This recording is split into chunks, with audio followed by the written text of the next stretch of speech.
All right, so let's get started. So number 3, homework number 3 is up online. It's due next Thursday. Okay. Um, so if you had a difficulty finish homework number 2, you probably figure now you should get started earlier. So I just want to remind you again on that. Okay. And then exam 1 will be on Monday after homework 3 is due. The Monday after that week. Wednesday lab attendees will meet in faculty 108, and Friday lab attendees will be in region 14 for the exam. Okay.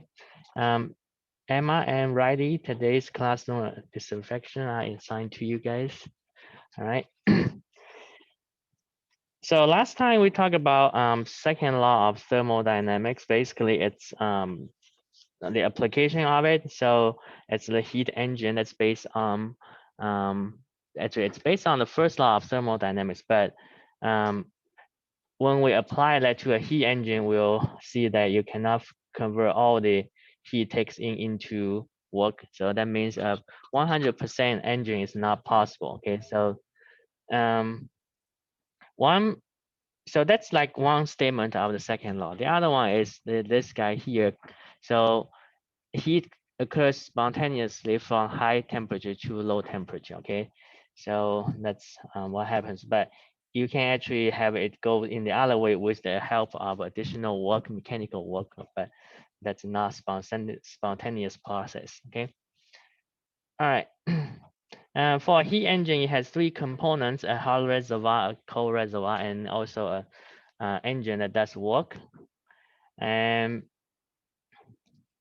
for the efficiency of the engine, it's defined as the work done divided by the heat takes in. So that basically tells you how much percent of the heat takes in will be converted into work. Okay, or you can write in the other form like QH minus QC over QH, because W equals to QH minus QC. You can also write this as 1 minus QC over QH. Okay.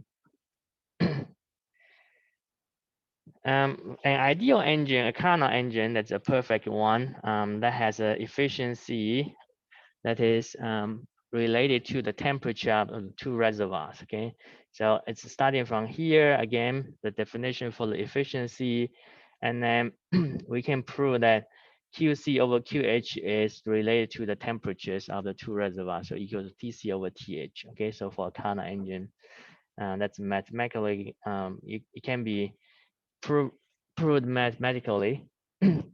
So then efficiency then can be just expressed with the temperatures. It's equal to 1 minus TC over TH. Okay, remember you want to write TC and TH, the temperatures in kelvins here. All right, that's the SI unit. So this gives you the maximum efficiency possible for an ideal engine. Okay, in reality, if you have engine operating between the 2 temperatures, you can calculate what's the upper limit. But in reality, your efficiency is going to be smaller than that.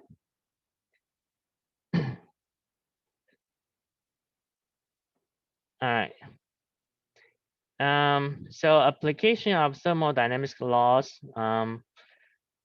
A few more applications for heat pump and refrigerator. So these are 2 common ones you can find in our daily life.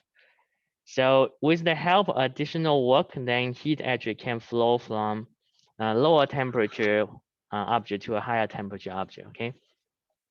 So we'll take a look on that one. So refrigerator, this is how it works. It takes heat from the food inside the refrigerator, and then with the help of additional work, then dump heat to the hot reservoir, the room temperature of the kitchen there. In this case, again, QH is equal to QC plus W. Okay. Coefficient of performance of refrigerator, which tells you how efficient is your refrigerator, is defined as the heat it can remove, so QC over the work needed. All right. So this is again a fraction. For AC, it's similar to a refrigerator. This is just a bigger piece. Okay. So the inner of the house is the cold reservoir, and then outside of the house is the hot reservoir. Okay, so similarly, heat is being taken out from the inner of the house, and then with the help of the work, mechanical work, and the total heat is being dumped to the outside air. A heat pump, okay, works similarly. So it takes heat. Now this time, this is a reverse process of AC, but it takes heat again from the cold reservoir of the outside air with the help of the additional work, and then the excess heat is being added to the room. Okay, again, QH is equal to QC plus W here. All right.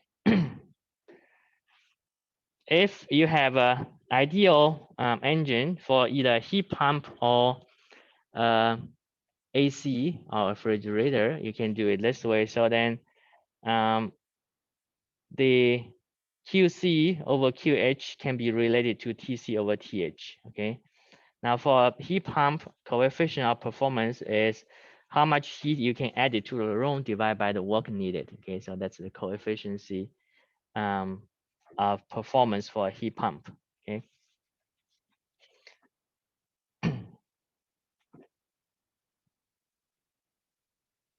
All right. We'll take a look on one more example here on an ideal refrigerator here before we move on. So this one says, what's the maximum coefficient of performance for a refrigerator that cools an environment at minus 30.0 degrees Celsius and has heat transfer to another environment at 45.0 degrees Celsius. Okay, so your TC is minus 30 degrees Celsius. Your TH is 45 degrees Celsius. So what's the maximum coefficient of performance of this refrigerator? And how much work in joules must be done for heat transfer of 4186 kilojoules from the cold environment? What's the cost of doing this if work costs 10 cents per 3.6 times 10 to the 6 joules, which is 1 kilowatt hour kWh. If the refrigerator has a power of 150 watt, how long does it take to cool 500 grams of water from 20 degree to 2 degrees Celsius? Okay.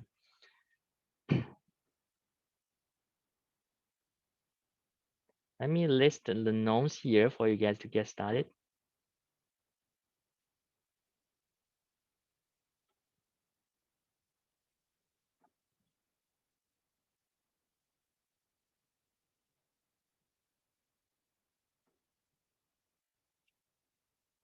All right, so this one tells you your TC is minus 30, TH is 45 degrees Celsius, okay? So you would want to convert both of them into Kelvins, okay? Celsius to Kelvin, Celsius to Kelvin. And coefficient of performance for a refrigerator, right? Refrigerator, you you are interested in like how much heat it can remove from the cold reservoir divided by the work needed. Okay, so that's how you will calculate this guy. So that's for part A, we are looking for that.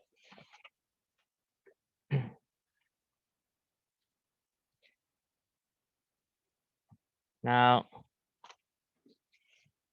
also QH is equal to QC plus W. So this is for an engine here. So either a heat pump or refrigerator or hot engine will have this relationship. Okay, so you can always apply that. Now let me see what else you would need. You probably would need to know like, so work can be done as or power. This is given as 150 watts in part D, but power is equal to work divided by time t. Okay, you are looking for time t in D.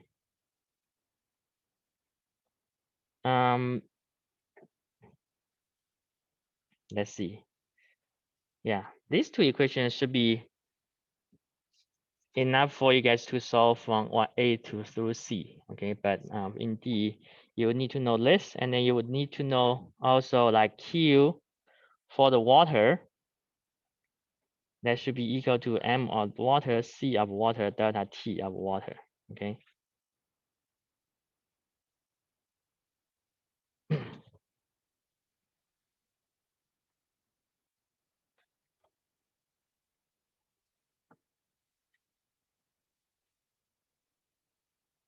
And then in the case of refrigerator, if you put water into the refrigerator, you wonder how long does it take, or how much heat is being removed. So that heat is equal to the Q of C, right? This is now your cold reservoir, or the heat removed from the refrigerator. It should be the heat removed from the water. Okay, so that's how much QC would be in part D.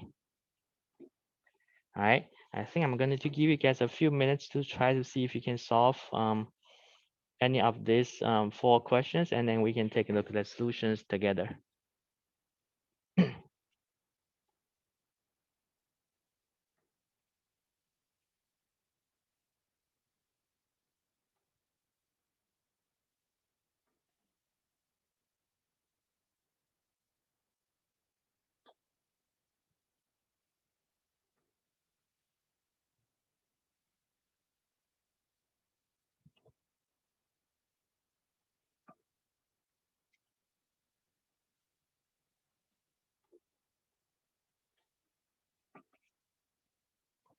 Also, for ideal engine, we should know that QC over QH is equal to TC over TH. Okay.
All right, so let's take a look here. In A, we're looking for COP maximum, right? So it's assuming this is a ideal refrigerator. So when you see the wording like maximum coefficient of performance, so that means you're assuming it's an ideal one. So we're looking for that upper limit here. Okay, so according to the coefficient of performance for a refrigerator, this is QC over W. All right. It doesn't tell us QC or W, but we can try to figure this out with the temperatures given. Okay, so if this is ideal refrigerator, that means the ideal engine. So then, as I mentioned, you should have QC over QH equal to TC over TH. All right, so QC over QH then can be related to the two temperatures. So we probably want to write W in terms of QC and QH here. W then would be equal to QH minus QC. Okay, so this is always true for any kind of engine, either it's the engine in the refrigerator, pump, or a heat engine. Okay, so then COP can be written as QC over QH minus QC. All right. Now we can divide both the numerator and denominator by QC, so then this becomes 1 over QH over QC minus 1. All right, so this is something like trick you can play. Then you will have 1 over this term minus 1. So now the only thing you need to figure out is this term, right? QH over QC. So QH over QC should be equal to TH over TC, right? Given that, right? Given QC over QH is equal to TC over TH, then QH over QC should be TH over TC, right? Now we are given TH and TC, so we can figure that out. All right. TH is 45 degrees, but that's in Celsius. So you want to add 273.15 to that, okay, to be your TC. And our TH, your TC is minus 30, but you also add that, okay, 273.15 to it. And let me see what I got for this.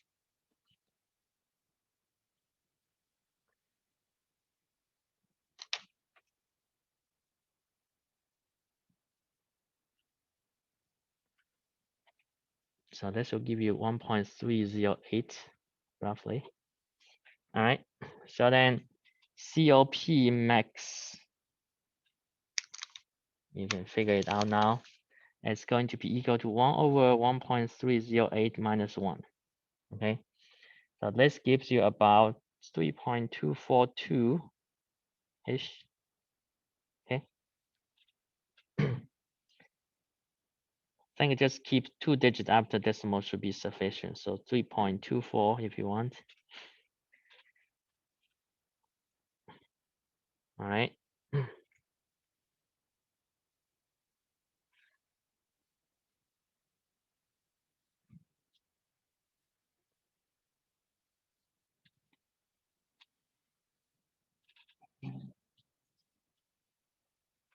Now keep in mind again, okay, so you can only use this relationship when we are talking about ideal engine, okay? So you are looking for maximum coefficient of performance in this case.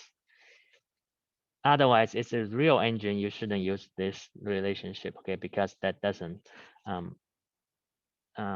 equal to each other, the two sides of the equation.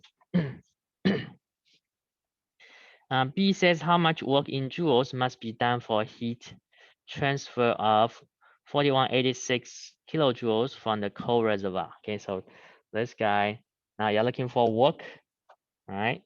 So yeah, starting with COP max equals to QC over W. You are given QC as the 4186 kilojoules. Now you have COP from here, so W then is equal to QC over COP max, okay? So this is 4186 times 10 to the third joules, kilojoules, okay? Means 10 to the third joules, 3.242 That will give you 1291 times 10 to the third, or 1.291 times 10 to the sixth joules. Okay, so either way.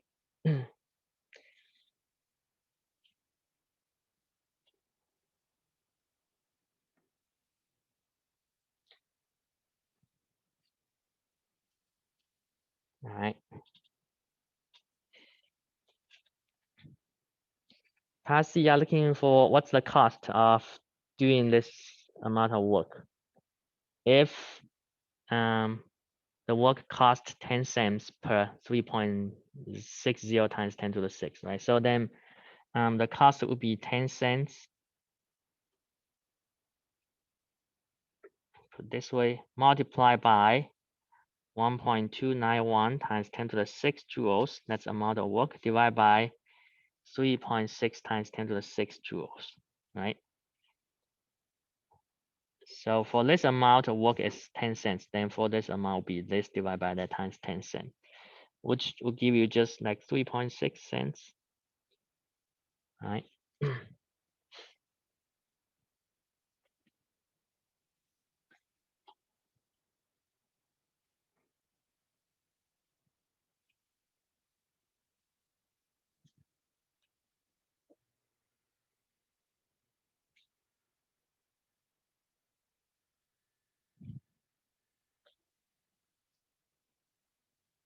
Now in part D, you are looking for how long does it take for 500 grams of water to cool from 20 degrees Celsius to 2 degrees Celsius, okay? Now, you can calculate what's the QC there, all right? And then, so this is what you are going to do because you know COP max, right, equals to QC over W. Now, in this case, you are looking for the time it takes. It gives you power, P equals to 150. Power is equal to W divided by T, all right? So that's equal to 150 watts. You're looking for T, so then you need to know work, how much work is needed to cool the water down, all right? So you need to figure out this first. In order to figure out this, you need to know QC needed. Okay, so for QC needed, this is the heat needed to be removed from the water, okay? To remove the heat from the water, so QW is equal to MW CW delta T of W, okay? So you can calculate this first. So this gives you 0.50 kilograms. So you convert 500 grams to kilograms first, times 4186 joules, kilogram times degrees Celsius, all right, times 2 degrees minus 20 degrees. And this will tell you the heat change for water will be minus 37,674 joules, okay?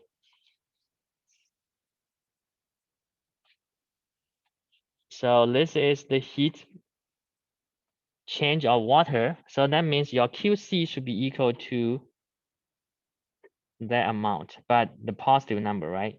36, 37,674 joules, okay?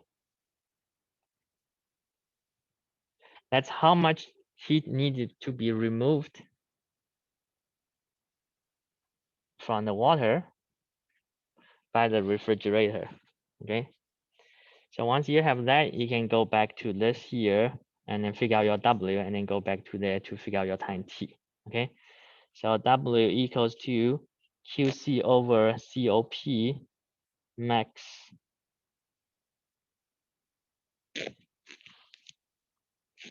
74 joules divided by 3.242 equals to 11,620 joules. So this is W, the work needed, all right? Then go to this equation, you can figure out your T, all right? So then T will be equal to, from there, will be equal to work divided by power, okay? So it's 11,620 divided by 150. This gives you about 77.5 seconds. All right.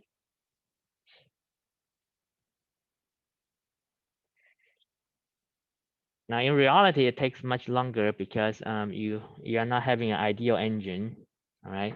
And then you're probably not so well insulated. We are assuming you can take out heat directly from water, but in reality, that's probably not the case. All right.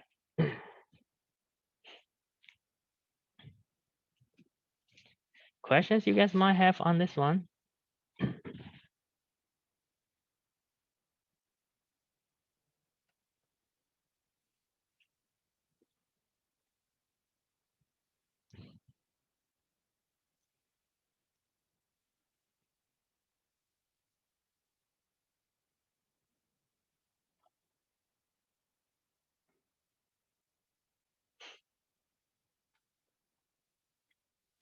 So if you guys are clear with this, we can then move on here.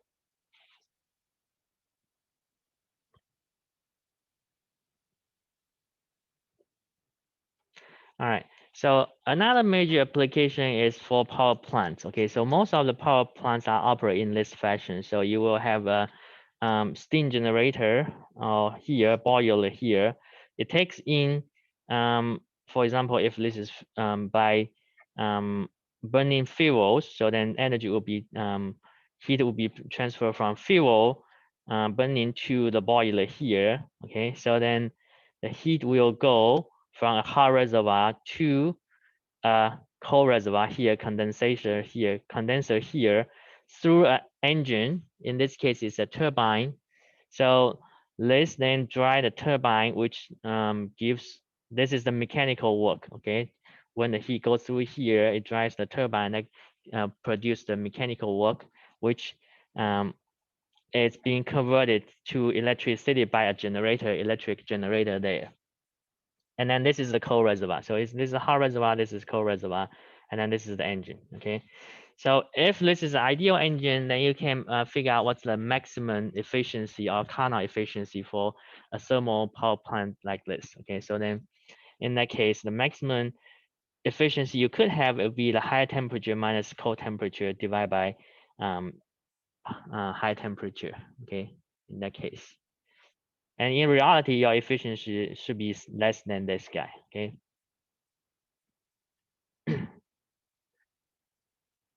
For a nuclear power plant, it's the same. You will have a steam generator, which acts as a boiler. So, but the heat is coming with from the nuclear reaction from the reactor, okay, to heat this guy. And then there's a turbine here, will be driven by the steam, the engine here, and then the excess heat will be dumped to the condenser.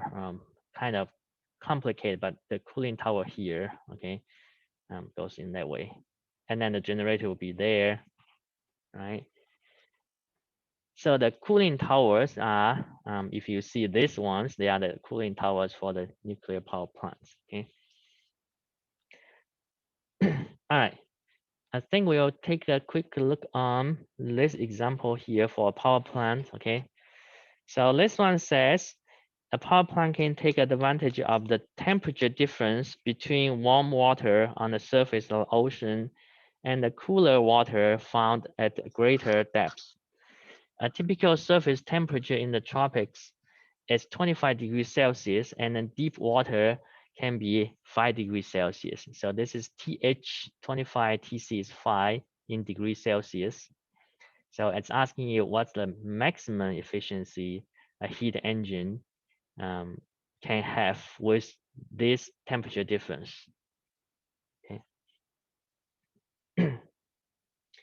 So if you are looking for maximum or Carnot efficiency, you can go back to the previous slides here. You can use this equation for Carnot efficiency. Okay, so Carnot efficiency equal to TH minus TC divided by TH.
All right, so on this one, you are going to do that. You can rewrite it. So this will be also equal to 1 minus Tc over Th. Okay, so basically this divided and the numerator by this guy will give you that as well. All right. So then this is going to be equal to 1 minus Tc will be 5 degrees Celsius. Okay, but remember this is Celsius, right? So you want to convert into Kelvin. All right. And then on the bottom here, this is 25. Yeah, 25 plus 273.15. Okay, so remember to convert that into kelvins first. So that will give you TCS 0.070 or 7%. Okay.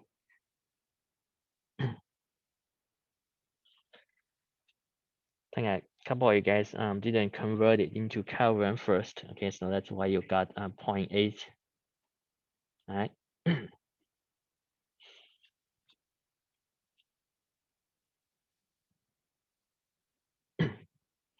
All right, let me know if you have questions.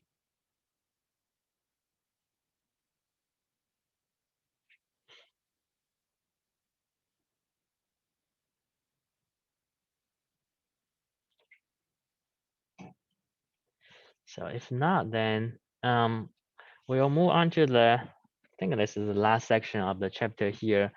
Entropy and also on the second law of dynamics. Okay. So entropy is also, I think it's defined, maybe in chemistry, it's defined as the disorder of the system. Okay. So for example, if you have a drink that with ice, you'll see that this will, after some time, eventually the ice will melt. Okay, so then this will be just become liquid here.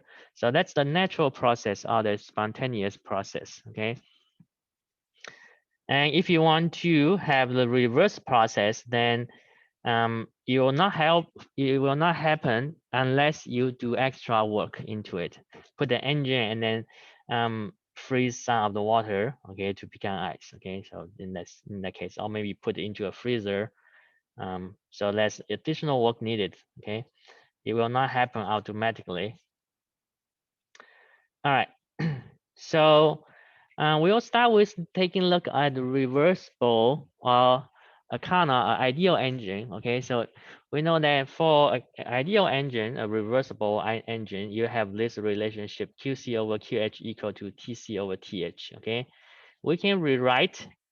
So you can do QC over TC, that should equal to QH over TH. All right. So this is like doing cross multiplication. You can put this one down here, but this one up there. Okay, kind of that way. All right.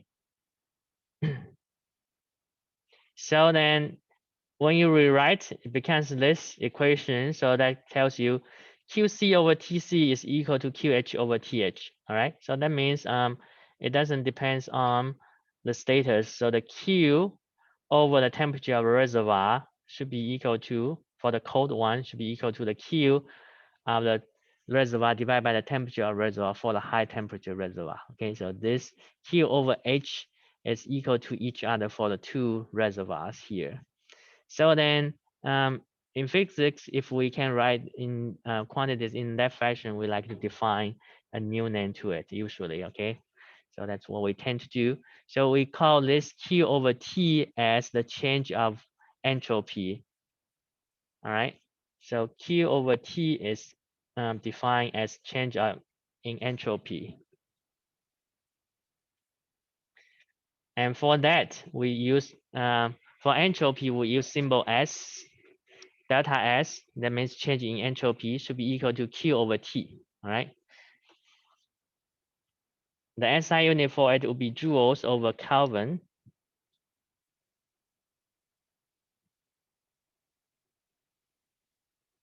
All right, and then we get this definition from the ideal engine, okay, a reversible heat transfer, all right?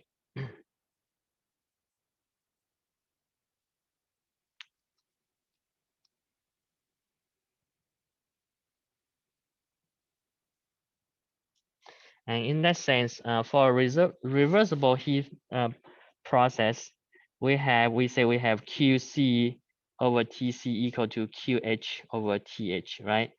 So in that case, for the two reservoirs, there's heat exchange. So if you remember the schematic diagram for hot engine, this is high temperature, okay? TH, this is TC, that's this engine doing work, right? So the entropy change for the system, the high reservoir plus the cold reservoir. So this guy will lose QH, right? QH for the heat change for the Q of this guy is equal to minus QH, right? Let me call it Q1 maybe, and then Q2 here it should be equal to QH, QC because it takes in heat, right? This guy loses heat, that means minus. This guy takes in heat, that means positive. So then total entropy change should be coming from delta S1 plus delta S2, right? The entropy change of this hot reservoir plus the entropy change of the cold reservoir. So that's going to be minus QH over TH plus QC over TC, right? Because entropy is defined as Q over T, all right?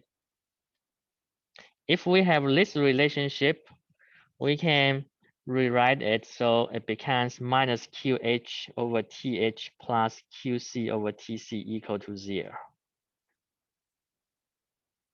So then delta S for the system is equal to 0, right? So if this is a reversible process, then that's true.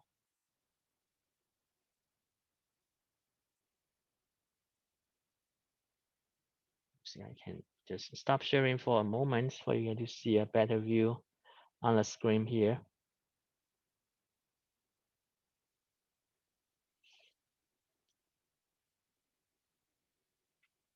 All right. So entropy change for a reversible process is equal to 0.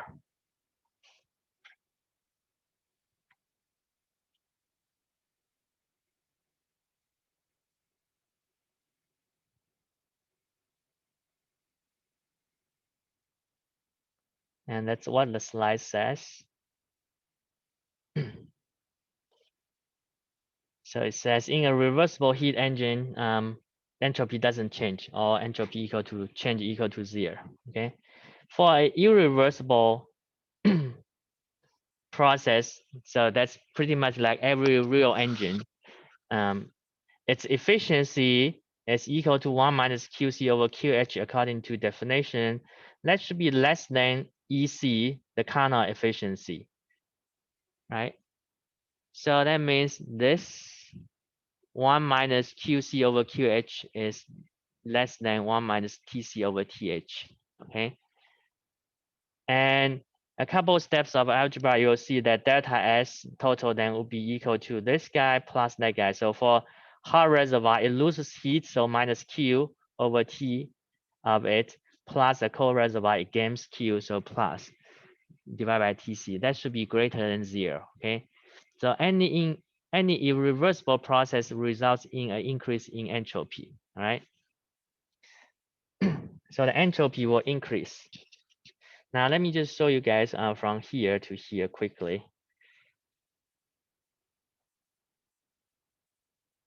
All right, let me just write down it first. You have basically 1 minus QC over QH less than 1 minus TC over TH, okay? A real engine will always has less efficiency than a Carnot engine, okay? So from there, 1 and 1 will cancel out, all right? And then now you have minus and minus here. So then QC over QH will be greater than TC over TH. All right. Now you can do cross multiplication. You can divide both sides by TC first. So divide by TC first, divide by TC. We'll get rid of TC there. All right. And then multiply both sides by QH now. put QH here, QH there. So that get rid of that. Okay. So then you will have TC over TH greater than QH over TH.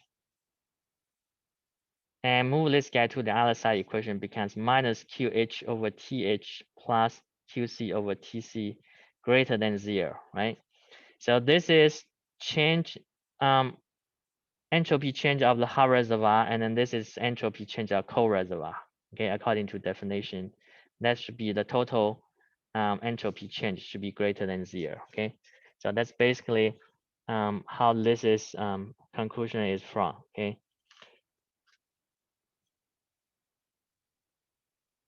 If you want to write it down, I'm going to show you guys the larger screen here for a few seconds.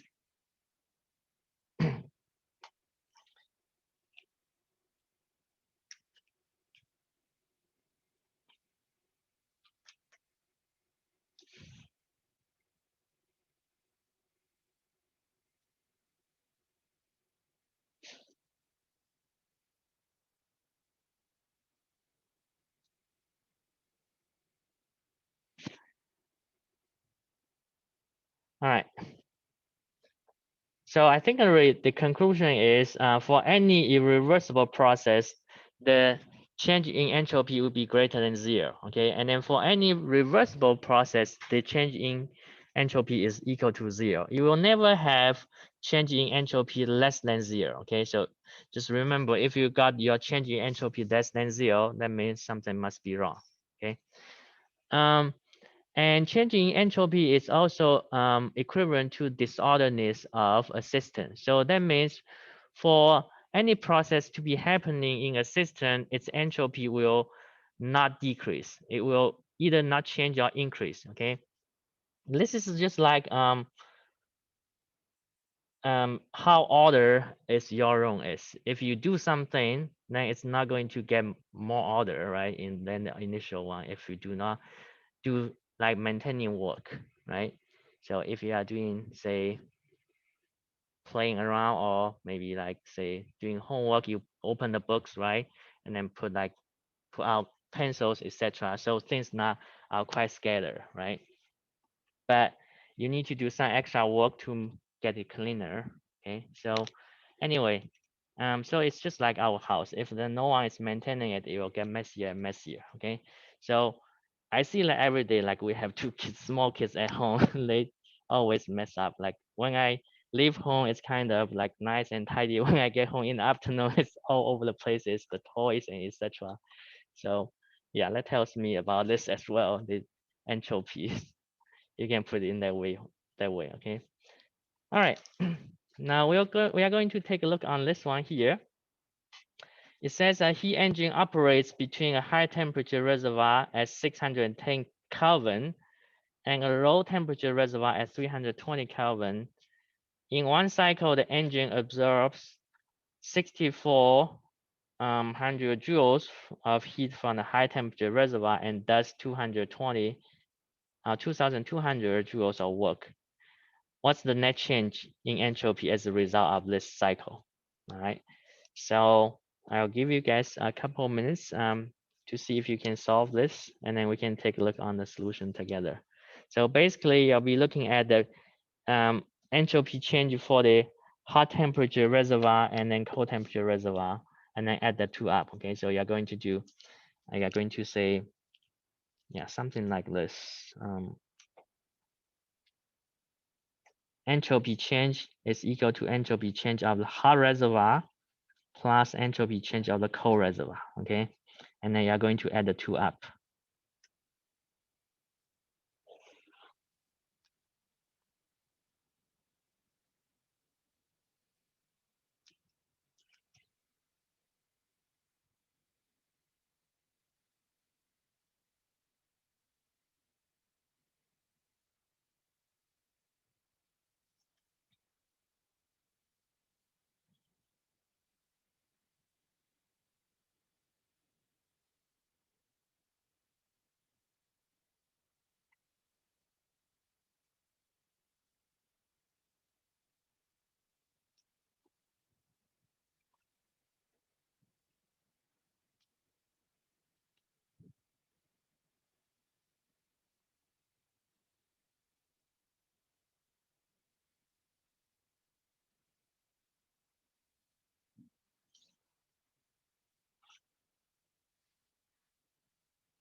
All right, so I think let's take a look here.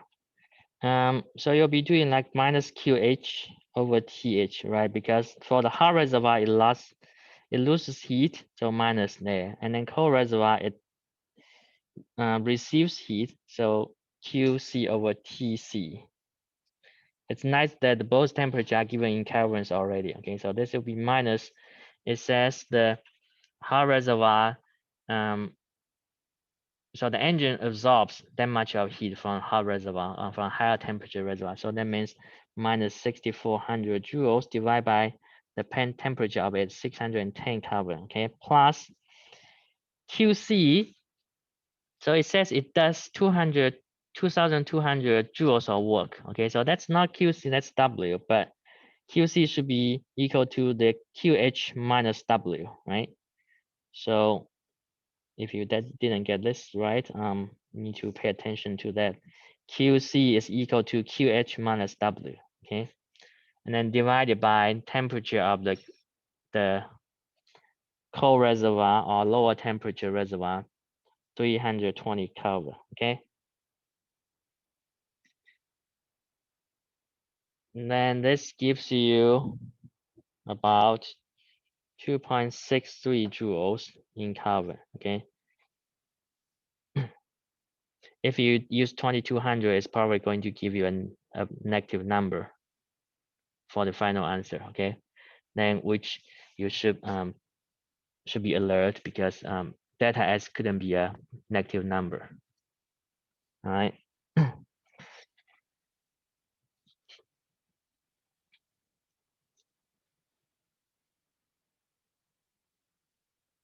Any questions? All right.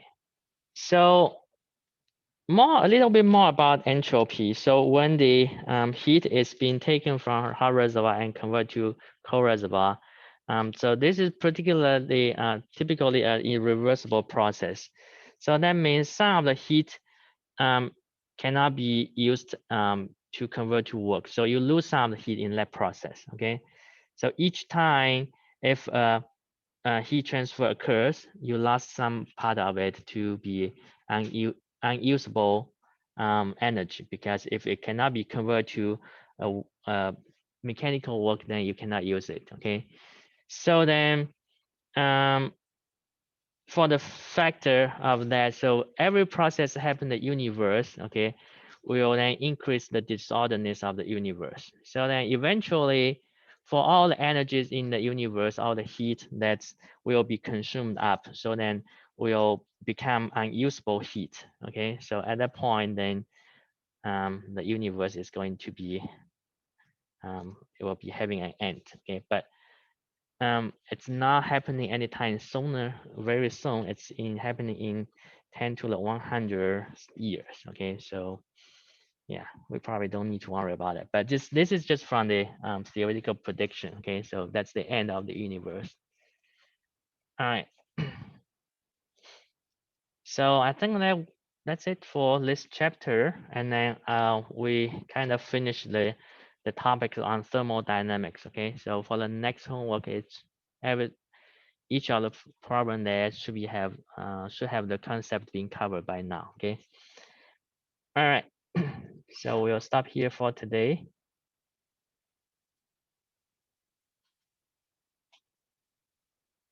Yes. Right.